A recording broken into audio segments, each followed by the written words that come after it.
হাসপাতাল বানাতে চেয়েছিল তার কাজ চিরতরে বন্ধ করে দেয়। পঞ্চগড় জেলা সমিতি ঢাকা আয়োজিত আজকের এই মানববন্ধনের সম্মানিত সভাপতি, মানববন্ধনে উপস্থিত পঞ্চগড় জেলার সর্বস্তরের জনগণ, আমার সামনে উপস্থিত মিডিয়ার ভাই ও বোনেরা, যারা যেখান থেকে শুনছেন সবাইকে জানাই পঞ্চগড় জেলার পক্ষ থেকে সংগ্রামী সালাম এবং শুভেচ্ছা।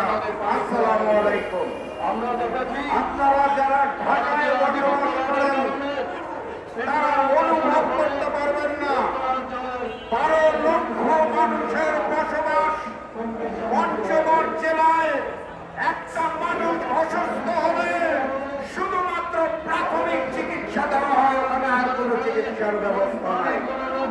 প্রাথমিক চিকিৎসার পরে ওখান থেকে পাঠিয়ে দেওয়া হয় রংপুর অথবা দিনাজপুরে।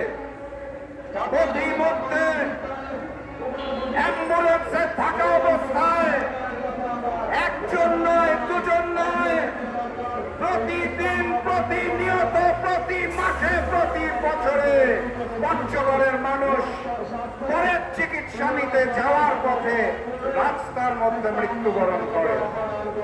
পঞ্চগড়ের মানুষ আজকে এই ঢাকা শহরে প্রেস ক্লাবের সামনে কোন বিনোদনের জন্য দাঁড়ায় নাই, কোন অন্যায় দাবি নিয়ে দাঁড়ায় নাই। তারা সরকার বাহাদুরকে শুধু জানিয়ে দিতে চায় আমরা পঞ্চগড়ের মানুষ আমাদের চিকিৎসা সেবা নিয়ে পঞ্চগড়ের মাটিতেই মৃত্যুবরণ করতে চাই, রাস্তার মধ্যে অ্যাম্বুলেন্সে মৃত্যুবরণ করতে চাই না। স্বাধীনতার 54টি বছর পেরিয়ে যাওয়ার পরে এটা আমাদেরই ব্যর্থতা। আমরা অনেক এমপি পেয়েছি, মন্ত্রী পেয়েছি, স্পিকার পেয়েছি, কিন্তু পঞ্চগড়ের মাটিতে একটি মেডিকেল কলেজ অথবা হাসপাতাল বানাতে পারি নাই।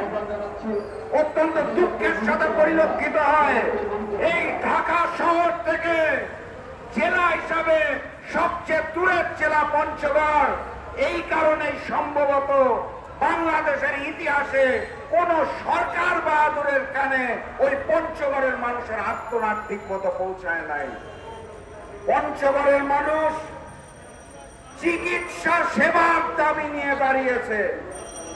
পঞ্চগড়ের মানুষ বৈষম্যহীন বাংলাদেশে একটি বৈষম্য মুক্ত রায়ের দাবিতে দাঁড়িয়েছে। পঞ্চগড়ের মানুষ বলে নাই অন্যান্য জেলাকে বঞ্চিত করে সব সুযোগ সুবিধা আমাকে দিয়ে দাও। বাস্তবতা হচ্ছে 2023 সালে চীন সরকার 1000 শয্যা বিশিষ্ট পঞ্চগড়ে বানাতে চেয়েছিল। ভারতের নির্দেশনায়, ভারতের আপত্তিতে শেখ হাসিনা সীমান্তবর্তী অঞ্চল হওয়ার কারণে 2023 সালে চীন সরকার যে হাসপাতাল বানাতে চেয়েছিল তার কাজ চিরতরে বন্ধ করে দেয়। আজকে শেখ হাসিনা মুক্ত বাংলাদেশে আমাদের সুযোগ এসেছে উত্তরবঙ্গে একটি 1000 শয্যা বিশিষ্ট হাসপাতাল এবং মেডিকেল কলেজ করা। চীন সরকার অর্থায়ন করতে চায়। অন্তর্বর্তী সরকার উত্তরাঞ্চলকে সিলেক্ট করেছে। উত্তরাঞ্চলের বিভিন্ন জেলায় যে তারা জমি দেখে বেড়াচ্ছেন, কিন্তু দুঃখজনক হলেও সত্য তাদের জমি দেখার লিস্টে পঞ্চগড় জেলার নাম আসছে না। বৈষম্য বিরোধী আন্দোলনে শেখ হাসিনাকে মুক্ত